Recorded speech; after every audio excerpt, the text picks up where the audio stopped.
Hey guys, welcome to our channel HMS Tech Tip.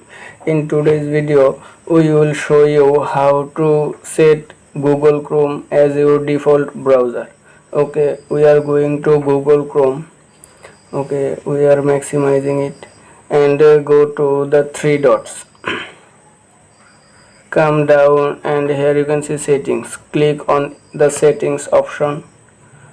Okay, we are finding come down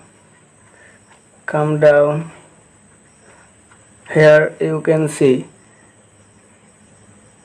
make Google Chrome the default browser. Okay, click on make default.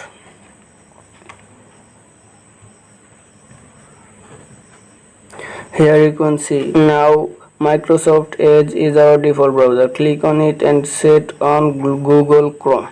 Okay, click it here. Before you switch, read it and click switch anyway. Okay, now we set Google Chrome as our default browser. Okay, close this window.